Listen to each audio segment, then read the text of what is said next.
Noveno Winal, semilla galáctica amarilla.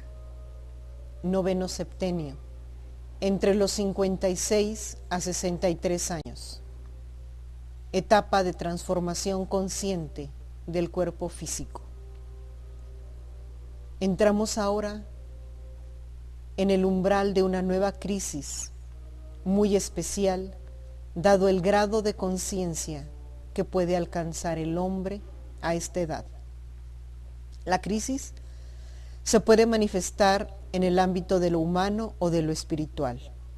En el primer caso, la crisis humana se puede producir como un corolario de una vida poblada de desaciertos o equivocaciones que no han podido ser reparadas. El ámbito de esta manifestación es el que se refiere a los vínculos de pareja, padres, hermanos, amigos, compañeros de trabajo, nuestra vida social en el que se desarrolla nuestra biografía. Sobrellevar estas situaciones conflictivas suele demandar un gran esfuerzo, y de no resolverlas, una incipiente depresión puede ser la consecuencia.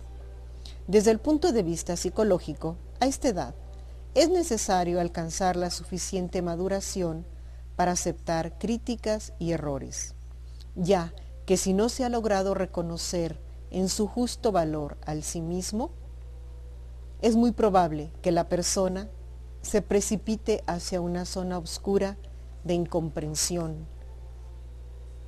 En el caso de la crisis espiritual, esta se produce por una apertura de conciencia, por un despertar del espíritu que denominamos fase mística de la evolución. El individuo siente un llamado imperativo de ciertos impulsos espirituales que no logra concatenar con la vida llevada hasta el presente. Estos impulsos pueden obedecer a ideales tales como la verdad, la fraternidad, la justicia o la libertad. El espíritu humano encarnado es sensible en este periodo de la vida entre los 56 y 63 años a la acción de las fuerzas espirituales de Saturno y con ellas al recuerdo cósmico de la realidad esencial del ser. Este septenio es el indicado para realizar una síntesis de todo lo vivido.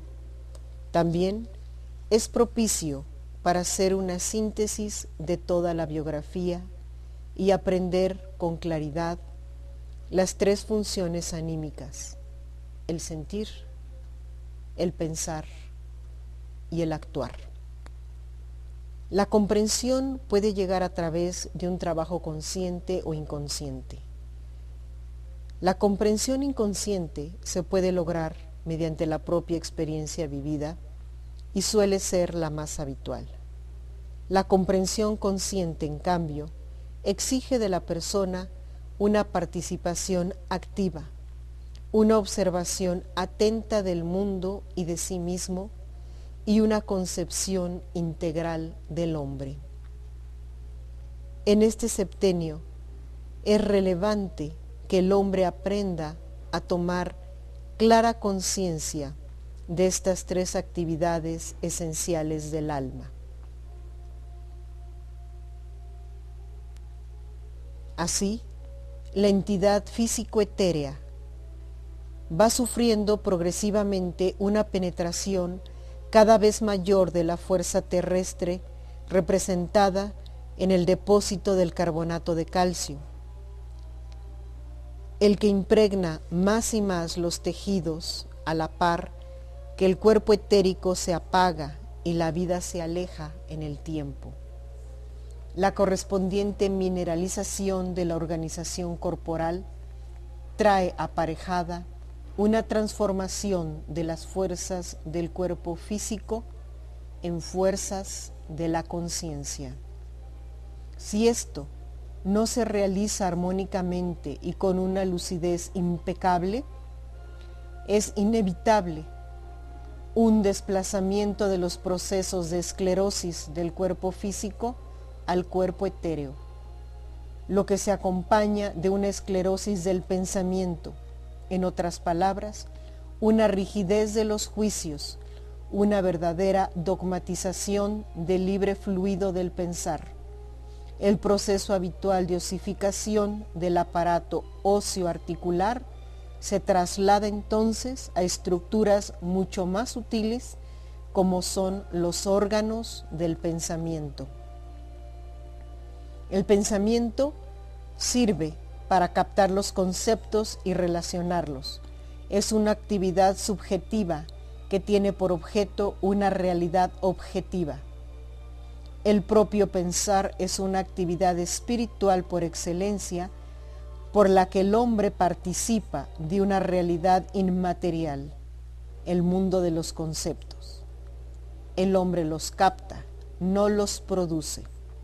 Cuando se llega a ciertos niveles de interiorización, qué lejana parece la necesidad de refutar a un interlocutor con el mezquino deseo de afirmar nuestra personalidad. Y así, como tratamos de penetrar el mundo espiritual de los conceptos a través del pensar, así debemos conocer qué es el sentir en nosotros. En esta etapa debemos tener muy clara la diferencia entre lo que pensamos y lo que sentimos. Debemos descubrir cuando un deseo latente impulsa a la construcción de un juicio para justificarlo. A esta edad, tanto los deseos como las pasiones deben ser metamorfoseados en sentimientos nobles y elevados. Lo mezquino deberá ser desplazado por un sentimiento altruista. Si el hombre tiene clara conciencia del pensar y del sentir, le resultará mucho más sencillo reconocer cómo debe actuar, cómo debe ser usada su voluntad en este tramo de su biografía, signado especialmente para la realización.